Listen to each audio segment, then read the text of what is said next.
Good news খবৰ, দিল্লি সৰকাৰে already কই দিনে 2025 পৰা 2030 লৈকে ইউপিপিএলৰ মাত্ৰ এইখন এনচিএ দেখিলেও প্ৰমোদ বড়োৰ নেতৃত্ব বিটিআৰৰ ইউপিপিএলৰ চৰকাৰ হ'ব বুলি দিল্লী চৰকাৰে অলৰেডি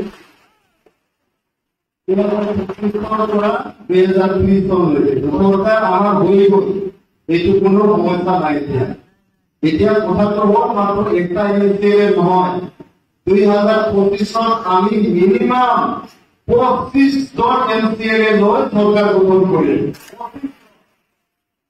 25ৰ পৰা 35টালৈকে আমাৰ এনচিএ দেখিব পৰা অৱস্থা আছে। এতিয়া 30টা সমষ্টি 25ৰ পৰা 25ৰ তলত মানে 35টালৈকে আমাৰ দাবী কৰে ইউপিপিএল।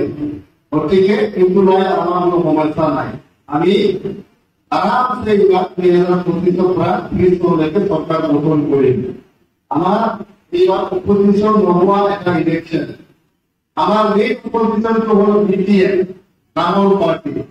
নামৰ পাৰ্টি এনেকুৱা দুৰ্বল হয়েছে, নামৰ নাম এনেকুৱা দুৰ্বল অবস্থা আছে যে নামৰ নেতৃবৃন্দই বিশ্বাস নকৰে যে বিটিএমৰ কিবা ভবিষ্যৎ আছে বুলি। এই কাৰণে বিটিএমৰ ভাইস প্ৰেসিডেন্ট 3 বাৰৰ কেবিনেট মন্ত্ৰী Chandan Brahma secretary BTM cabinet UPPL আহিব। 3 বাৰৰ ডেপুটি চিফ বিটিএমৰ vice president Kappa Bordoloi UPPL দলত আহিব।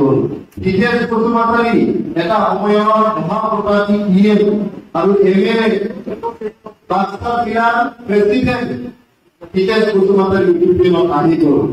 বিশ্বজিৎ দৈমাৰী এটা সময়ৰ ৰাজ্যসভাৰ সাংসদ আৰু বিটিএমৰ নেতা বিজেপি গুচি গ'ল।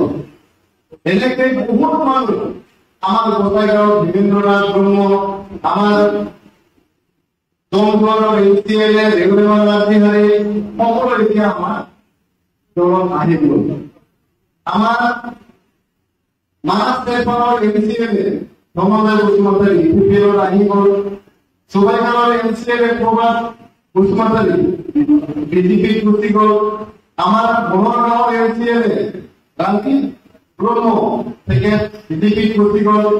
তো বিটিএমৰ বিৰাট বিলাকে না মানে বিটিএমৰ কিবা ভবিষ্যৎ আছে বুলি